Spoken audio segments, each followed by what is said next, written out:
Welcome. Well, you are at home with Jim and Joy, and you are an important part of our EWTN family, and we're delighted that you have welcomed us into your home. You know, we would love to hear from you, so send us an email with any of your questions or your comments to jimandjoy@ewtn.com. Well, darling, today's show is especially inspiring. We're going to look back at a recent interview that we had with Bob Lujano. Now, his arms and his legs were amputated because of a very rare blood disease that he had. Did he give up? No. He lives by his motto, no arms, no legs, no problem.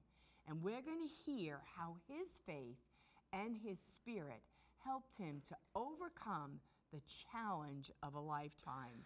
Bob Lujano is one of the most beautiful human beings we've ever met. Just absolutely wonderful. And Joy, those amputations took place when he was 9 years old. Yes. Imagine 9 years old, and he gets this rare strain of meningitis, and they have to amputate his arms and his legs so that the rest of his body doesn't get poisoned by this. Imagine growing up 9, 10, 11, 12, the teenage years, everything's about self-image and how you look and so on. And he went through all of those years courageously and had to face those challenges. It's just absolutely amazing. He's a great athlete. He's a Paralympian athlete. He's won a bronze medal. He does wheelchair rugby. He's a tough guy. He don't mess around. I just wanted to share a brief story because you're going to see a tremendous show, a tremendous testimony. But in between the segments we did, when he was done, and then we had a final segment without him, he was sitting there on the couch. This is not included on the show. And you said to him, do I need to move the table so you could get down? He had to get down off of the couch. And somehow he like popped off the couch, hit the floor, and used his nubs or whatever he had there, and just bounced down again, and then got himself up into the wheelchair. He was sweating. His muscles were coming out of his back.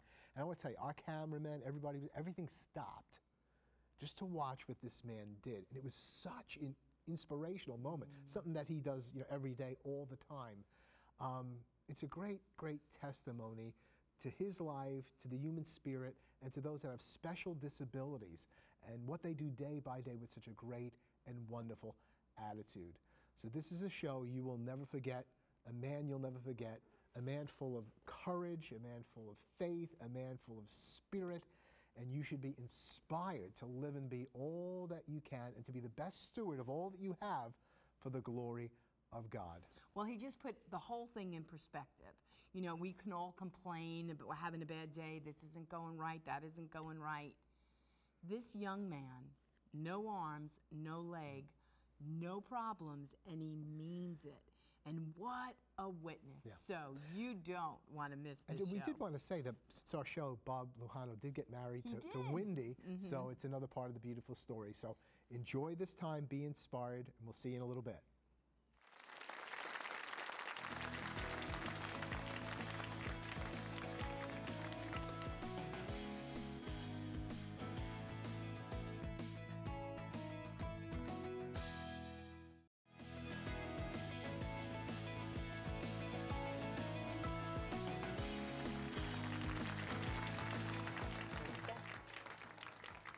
Welcome. Well, you are at home with Jim and Joy, and today we have a wonderful young man with us.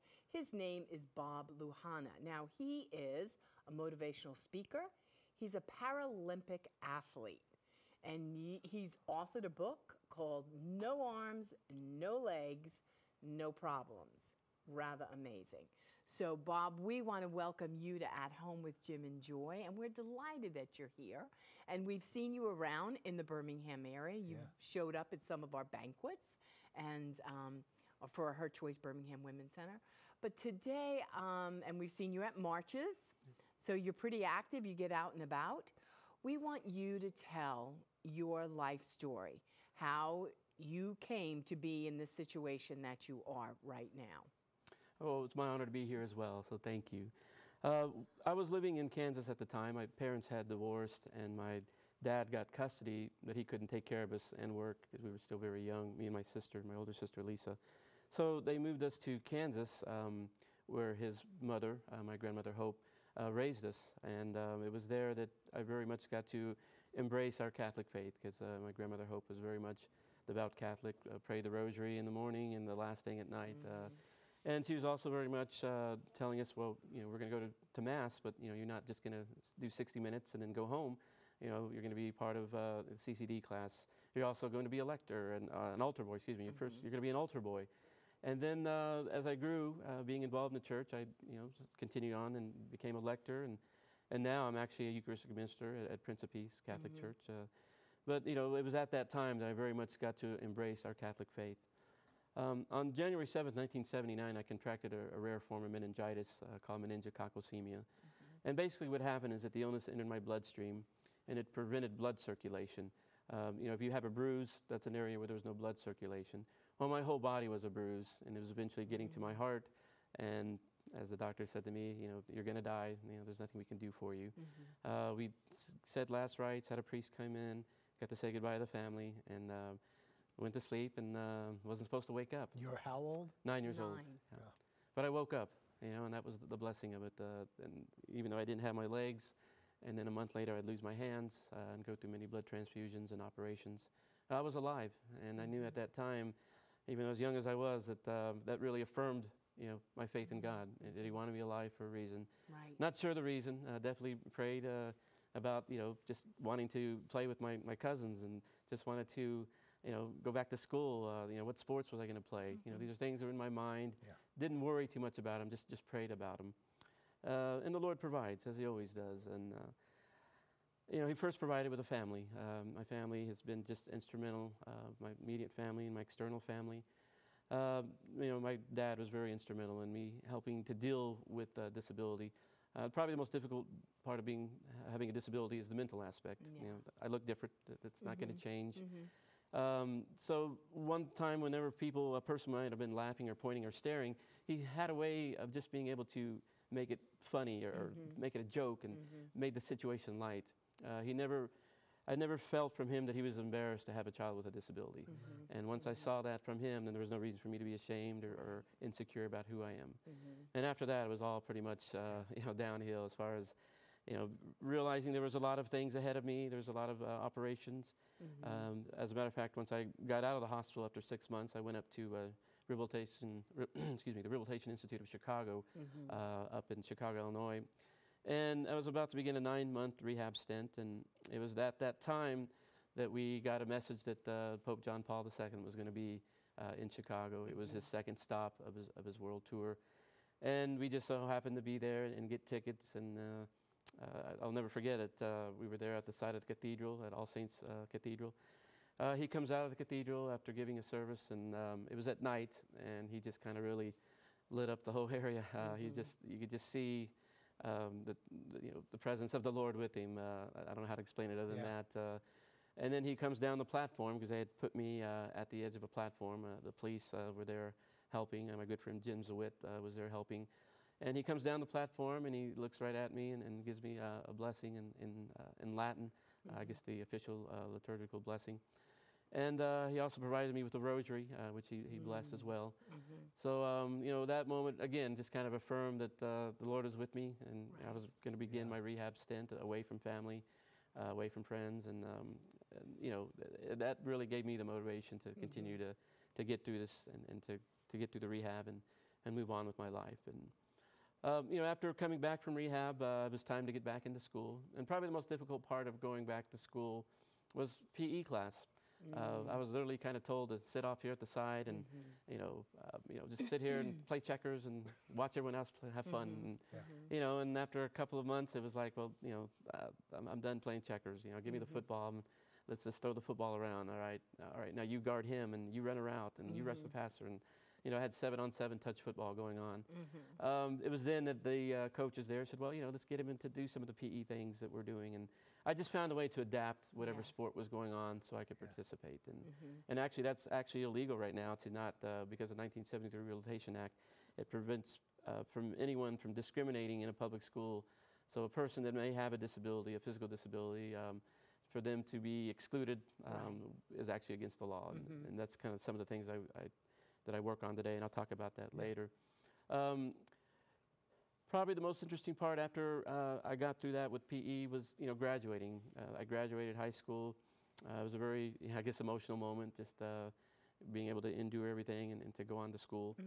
I then went on to, at University of Texas at Arlington was my first school, and it was there that I had my first structured activity for a person with a physical disability. I didn't get it in public school. It was here at the University of Texas at Arlington. They had a wheelchair basketball team, and that was the first time I had seen wheelchair basketball. I wasn't on the team, but I actually got to participate and practice with them. And, that group of guys very much, that were on that team were very much, the leaders of that school, and people came to the wheelchair basketball games. And even now at University of Texas at Arlington, there's a wheelchair basketball program that goes on. After that experience, I then went on to school at University of Tennessee, and I studied sport management and recreation.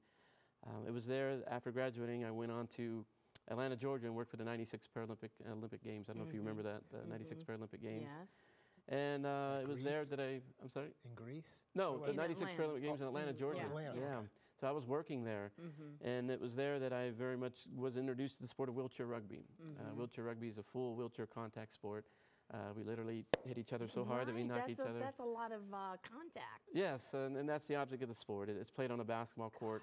You have 10 seconds to inbound, 12 seconds across midcourt, and you get to the other end of the court by crossing to the goal with the ball. You have to bounce the ball and pass to a teammate once every 10 seconds. And the other team stops you by slamming into you. If you get a turnover and score, you're probably going to win the game. It's a matter of just getting turnovers and scoring.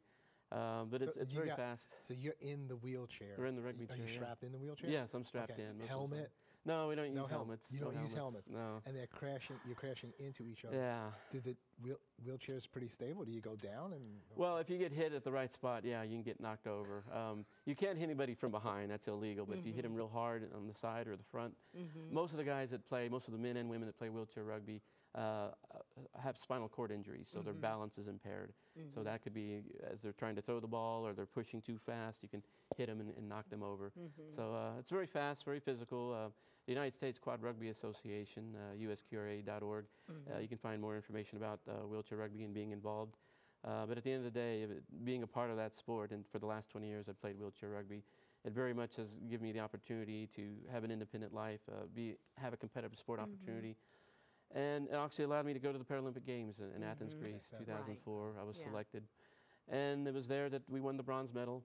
But being on the U.S. team, and I was there from 98 to 2006, it's the most difficult thing I ever had to go through. They don't give you a spot on the team just because you have a disability or because you're good looking. You have to earn it. Yes, you have to earn it. And there's drills you have to participate in. You even had to sign code of conduct saying you're not going to get in trouble with the law or find illicit pictures on the internet. So it's very much, it should be very much a high calling, if you will. So I very much embraced that opportunity. I didn't want to be that person that was kicked off the team because of improper conduct and things of that nature. So at the end of the day, it was a very rewarding experience. We did win the bronze medal. We wanted to win the gold, but the bronze medal was what we got. And you can find a lot of this captured in the movie Murderball, the documentary. The Murderball, it was nominated for Academy Award. And again, at the end of the day, it very much captured our struggle as a U.S. rugby team to get to that bronze medal game. After that, I then found a job here at Lakeshore Foundation. Lakeshore Foundation has been around for over 20 years, and we provide recreation opportunities to people with disabilities. And as I was hired on in '98, I was a recreation specialist working with kids and youth, and basically teaching them how to play recreational activities.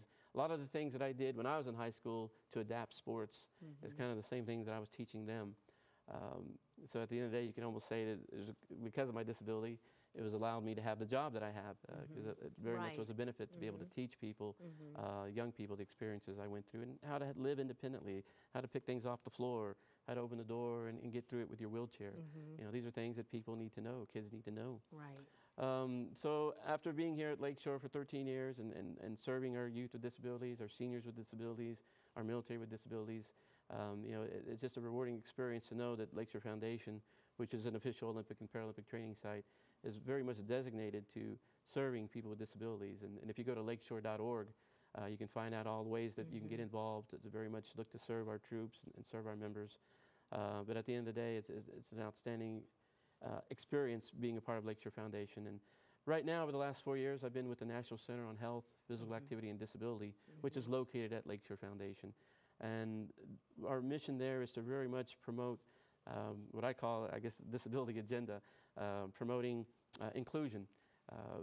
You know, if you ever go into a building and you know, there's accessible parking, and if you go up to a door, you can push a button and it opens up. You know, these actually benefit everyone. Everyone. So at the end of the day, to have, you know, accessible entrances and have accessible restrooms and things of that nature, it makes it very much an inclusive society. You know, look at your own neighborhood. You know, see if you have curb cuts or sidewalk ramps in your neighborhood. If you have that, then you'll probably see people with disabilities that use mobility devices that can walk around and be a part of their community. And these are things that I very much look to promote, that we at NCPAD look to promote. And I recently, a couple years ago, went to D.C. and actually got to speak to the First Lady and tell her the importance of inclusion in her program called Let's Move. And we also kicked off a Commit to Inclusion. You can go to committoinclusion.org, and there's ways for a community to get involved, for coalitions to form, to make sure that there are inclusive facilities, inclusive neighborhoods. So, and you know, just I'd mentioned about a neighborhood. You know, if there's ramps in a neighborhood, you can see people that may be pushing in their neighborhood. We started a campaign called How I Walk. And, you know, the way you walk is going to be different for me. But as long as I'm out there pushing around and going around my neighborhood, then I can very much lead, you know, a healthy, active lifestyle in my neighborhood. So, you know, these are just things that at NCPAD we get to be involved in to very much promote, when I say the disability agenda, you know, something like person-first language. You know, in years, we had derogative terms for people with disabilities. Now I'm a person with a disability, and I'm content with that because I am a person first. And, you know, at the end of the day, these are just things that we look to promote. So very much the last 18 years that I've been here, it's very much been a blessing. You know, those prayers I had when I lost my limbs, you know, what job I was going to have, what purpose does a person with a disability have, you know, the Lord provided that, and He's provided it every day. When I go to work at Lakeshore Foundation, being a part of a wheelchair rugby team, and very much be a person with a disability living a healthy, active lifestyle. You're not excited about your life, are you, and what you do? Struggle and suffering is part of our lives too. And it's really easy to, you know, to get down on the dumps and to do the why me, and those are human emotions, and there's nothing wrong experiencing those. But to me, it's at that moment that God is there, you know, that Christ is present, that He's reaching out to you, that it's like, all right, I'm here. And, you know, that's really what has sustained me, is just knowing that this just didn't happen for a reason. This wasn't because, you know, things were done bad in the past or what have you. It was very much a way to show me as an opportunity to reach out for Him, and to really very much affirm the faith that I've always known and have, and to continue it, to realize that you know, it doesn't matter how difficult things are, He does provide. Yeah, the prayers might not be answered right now, but there's a greater purpose, there's a greater direction, and really what that verse really hits on is just, yeah, you're praying for strength and faith and patience right now, you know, and you know, those things really just don't happen. And in regards to myself and in regards to all the suffering, you know, I very much embraced it and very much was thankful for it, because I knew there was a direction, there was a purpose. And you know, I had over 20 operations, and you know, at the end of the day, I survived all of them. And to me, it was a reflection of His love and His continuing, I guess, faith in me, if you will, and knowing that there was a purpose. And you know, when you're 9 or 10 years old, going through surgeries, you know, you just want to get over them and go home and play, you know, with your cousins and brothers and nephews. And you know, at the end of the day, I just knew that as I got through them, that it was taking me to another direction, to somewhere else. You know, my life has very much been going in different places and meeting different people. And one place that really got my strength was going up to Coleman to meet Mother Angelica. It was very much in 2002, where me and my Uncle Richard, he came to visit me from Kansas, and he just wanted to go to just to see the Shrine of Blessed Sacrament. And he just wanted to go. And when we were there, we were giving a tour, you know, we just asked, you know, is there any chance to see Mother's mother? And you know, some of her sisters were there, and they went out and they grabbed her and brought her in. And it was literally right after she had gone through some serious health issues. She had just come home from the hospital. And as I looked at her and talked with her, and even though she couldn't talk at the time, I could still see in her eyes the strength to know that, hey, you know, I went through this, but you know, I'm okay. And I still am going to be a part of, you know, the Blessed Sacrament. I'm still going to be part of the church community. And seeing that strength in her eyes and knowing what she's going through, you know, that very much made me realize, you know, I'm in the right place. I'm in the right direction. And, you know, being able to meet her, again, was just more affirmation of having faith and knowing that the Lord is going to provide and take you places you've never been. You know, I recently, about a year ago, went to Israel, and I presented my book at a conference. And as afterwards, we went to Jerusalem and went to, you know, to the Wailing Wall. And you know, if you read those Psalms at the wall, they're very powerful, especially the ones on Jerusalem. And then going to the shrine of the Blessed Sacrament, to me the most holy place, and for all Christians, the most holy place where Christ died. And just seeing the tomb and just being there. I actually had to climb up the stairs to get to the tomb. People were wondering, how are you going to get up there? And I just got out of my chair and hopped up. So again, just having those experiences, meeting the people there. People who are really struggling, maybe physical disabilities or whatever, and I think it's important to say, you know, God can take it when we're not praising Him. Yes. You know, or you're saying like why, and it's negative, or you don't want to curse God, you don't want to make it a habit, but He can even take that if you do that, right? I mean, that's so important to let people know God's still committed to you. Yeah, and I think at the end of the day, you have to be yourself, because that's how He created you to be. And you know, it's through the struggling that He's reaching out to you, and it'll change you, and the way you respond to Him. You know, it could be derogative, it could be, you know, pleasant, but at the end of the day, you got to be who you are, because that's how He created you, and this is a way that He's reaching out to you, and there's nothing wrong with saying thanks. Well, tell us about this medal. Sure. Well, that was the silver medal that we won at the World Championship in Sweden. It was, again, we were supposed to finish with gold, but I'm happy with silver. The box was created by my Aunt Mary Navarro that lives in Newton, Kansas, but so very much, this is what I usually take around when I give speeches and lectures, but yes, this was made in Sweden and got to What kind of moment was that for you in life? Oh, well, well, it's featured in the documentary Murder Ball, and actually we were all pretty sad because we were supposed to win the gold, but we won the silver. And again, you know, I always look at this as a joyful moment, because I worked very hard. And as a matter of fact, I think I wore my silver medal. There's usually a reception afterwards, and I wore it, and I don't think anyone else did on the U.S. team. But I wore mine because I worked hard to get there. And it was a way of just saying, yes, I know it's not gold, but I'm very happy with the effort. Yes, we wanted gold, but this is what you got. And at the Paralympic level, you earn what you get. You know, there's nothing given to you. So if you win a silver medal, you win a silver medal. If you win a bronze, you win a bronze. You win a gold, you win a gold. But I was very thankful for that, and you know, very much embraced that moment. So, what do you feel your life message is to people? That no matter how difficult life is, no matter how much struggle you go through, how much suffering you go through, give thanks to God, and know that this is His time, that He's reaching for you, and take that suffering and give thanks. And yeah, there's nothing wrong with praying for a cure and to be healed. Those are beautiful things to pray for, but just use that time through your suffering to find joy, because it's real easy to get depressed and think life's over, but give thanks to what you have and what you've been through. Bob, thank you just for being who you are. You are a tremendous blessing. May the best be yet to come in your life, and I know that you've inspired so many people throughout this area, throughout the country, throughout the world, so keep up your great work. Oh, dear. You too, Jim and Joy. Thank you. Thank you. You can go to boblujano.com. That's BOBLUJANO.com. You can get a story there, teachings, the book, boblujano.com. We'll be right back. Please don't go away.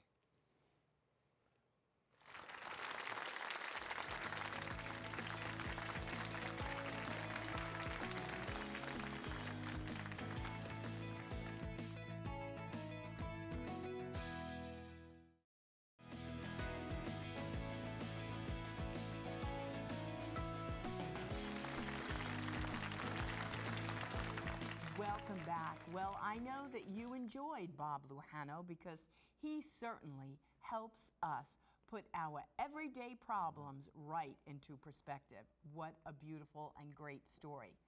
Well, now how does someone become a saint? Wednesday, we will find out when our guest will be William Gallo. He explains the steps being taken on behalf of Venerable Father Anthony Gallo as they travel down the road to canonization. You won't want to miss this beautiful journey. remember that you are always at home with Jim and Joy, and you are an important part of our EWTN family. Have a blessed day.